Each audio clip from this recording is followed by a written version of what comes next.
আসসালামু আলাইকুম। আশা করি সবাই ভালো আছেন। আল্লাহ পাকের অশেষ মেহেরবানিতে আমিও অনেক ভালো আছি। আজকে আমরা কথা বলবো আমাদের শিখা এবং ভুল সংক্রান্ত কিছু বিষয় নিয়ে। মানুষের শিখার যেমন শেষ নাই, এই শিখার পাশাপাশি ভুল করারও শেষ নাই। বাট যে কে কতটুকু শিখবে তার নির্ভর করে আমার কাছে যেটা মনে হয়েছে তার ভুলের পার্সেন্টেজের উপরে।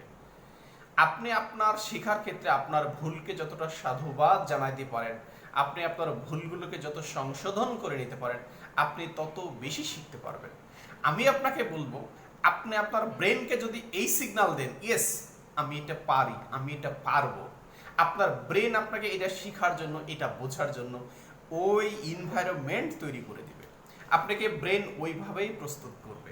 সত্য কথা বলতে কি, মানুষের ব্রেন, আমি বলি যে এক ধরনের পাগল। ব্রেন কিন্তু ভালো মন্দ বোঝে না। আপনি ওকে যা বোঝাবেন সে তাই আপনাকে বোঝাবে। আপনি ওকে যেটা ইনস্টল করবেন তারই একটা আউটপুট দেবে। আপনি এখন ইমাজিন করেন, আমি একটা গল্প বলি, সেটা হচ্ছে যে আপনি জাস্ট এখন মনে করেন যে আমি এখন তিতুল খাচ্ছি।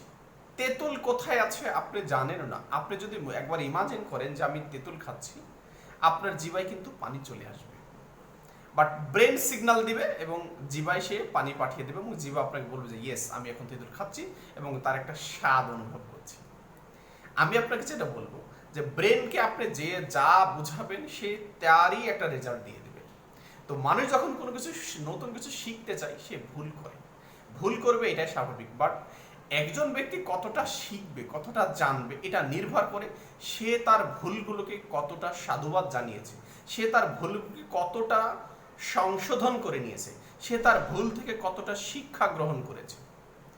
কথা ওইটাই আমি বলবো যে যে যত বেশি তার ভুল থেকে শিক্ষা গ্রহণ করবে ওই ব্যক্তি তত বেশি শিখতে পারবে।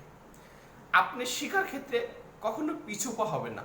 আপনার মাইন্ড যেন আপনাকে কখনো না বলে যে না আমাকে দিয়েও হবে না, আমি হয়তো বা পারবো না। আমি আপনাকে একটা শুধু একটা এক্সাম্পল দিই, সেটা হচ্ছে আপনি আজকে লিস্ট করবেন খাতায় 1 নম্বর 2 নম্বর 3 নম্বর করে সুন্দর করে একটা মানে ক্রমিক নম্বর দিয়ে তৈরি করবেন একটা ব্ল্যাঙ্ক পেজে। আপনি ওখানে লিখে রাখেন যে আপনি কি কি পারেন না, আপনি যা যা পারেন না তার সবগুলো বিশাল একটা লিস্ট তৈরি করেন।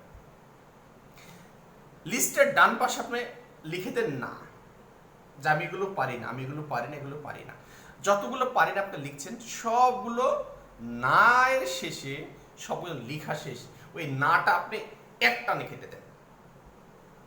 তাহলে হয়ে যাবে যে আমি কি কি পারি। বাস্তব এই আমি যে বিষয়টা বলবো যে আপনি আজকে যে কাজটা পাচ্ছেন না ওই কাজটা কিন্তু কেউ না কেউ পেরেছে, কেউ না কেউ করেছে। আপনি এটা যা মানে পারেন না তো আপনার স্বাভাবিক বা সহজ অ্যান্সার, বাট এটা করার জন্য আপনি কি কি চেষ্টা করেছেন, কি কি উদ্যোগ গ্রহণ করেছেন, আপনি এর জন্য কার কাছে গেছেন, আপনি কতবার ভুল করেছেন। আমি আপনাকে বলবো যে আপনি যদি নাটা একবার কেটে দেন তাহলে শিখার আগ্রহ বেড়ে যাবে। হয়তোবা শিখতে গিয়ে আপনি ভুল করবেন, এই ভুল থেকে আপনি নতুন কিছু শিখতে পারবেন। এর জন্য আমি বলবো লাইফে শেখার জন্য, কোনো কিছু বোঝার জন্য ভুল করা খুব গুরুত্বপূর্ণ, ভুল খুব বেশি জরুরি। বাট ভুলকে সাধুবাদ জানিয়ে যারা নিজেকে সংশোধন করে নেওয়ার সুযোগ তৈরি করে নেয় তারাই শিখতে পারে। এইগুলো ভুল এবং শিখার দুইটা ওতপ্রোতভাবে একে অপরের সাথে জড়িত। আমি এবার বলবো যে লাইফের কিছু ডিসিশনের কথা। তো আপনি যখন লাইফের কোনো ডিসিশন নেবেন, খুব গুরুত্বপূর্ণ কিছু ডিসিশন নেবেন, এই সময়টা কখন, কিভাবে, মানে কিভাবে কতটা বুদ্ধিমত্তার সাথে এই ডিসিশনগুলো নেওয়া উচিত, আমি এই বিষয়টা একটু বলি। সেটা হচ্ছে যে আমার কাছে যেটা মনে হয়, একজন মানুষ একটা কাজের মধ্যে থেকে অন্য একটা কাজের সিদ্ধান্ত নেওয়া খুব একটা বুদ্ধিমানের কাজ না।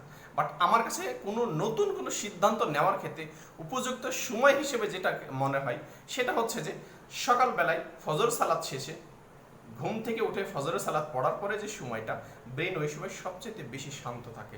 এই সময় অনেকগুলো বিষয় ভেবে চিন্তা করে বিশেষ করে নতুন কোনো ডিসিশন নেওয়া যায়। প্লিজ আপনি যখন আপনার লাইফের কিছু গুরুত্বপূর্ণ ডিসিশন নিতে যাবেন, গুরুত্বপূর্ণ ডিসিশন নেওয়ার তো প্রয়োজন হবে। সো এই মুহূর্তগুলোতে আপনি খুব গুরুত্বপূর্ণ, খুব সিনসিয়ারলি আপনাকে ডিসিশনগুলো নিতে হবে। আপনার ডিসিশনগুলো এমনটা যেন না হয়, আপনার লাইফে এমনটা যেন না হয় যে আপনি কোনো একটা বিষয় নিয়ে অনেক বেশি টেনশনে আছেন, আর এই টেনশনের মধ্যেই আপনি নতুন একটা কাজের ডিসিশন নিয়ে ফেললেন, বিশ্বাস করেন এই কাজের ভালো হওয়ার সম্ভাবনা অনেকটাই কম। হয়তো আপনি কোনো বিষয় নিয়ে নিজে রাগান্বিত হয়ে আছেন, কোনো একটা বিষয়ে আপনি রাগ করে আছেন, আর এই রাগ মুহূর্তে যে ডিসিশনগুলো হয় তার 90 থেকে 95% আমার মনে হয় রং ডিসিশন হয়। 5% সেটা ভিন্ন কথা, এটা কতটুকু পজিটিভ হয়। তবে আমি যেটা মনে করি পার্সোনালি, যে রাগ মুহূর্তে আমরা কোনো সিদ্ধান্ত নেব না, এবং একটা কাজের মধ্যে এঙ্গেজ থাকা অবস্থাতে অন্য একটা কাজের ডিসিশন নেব না।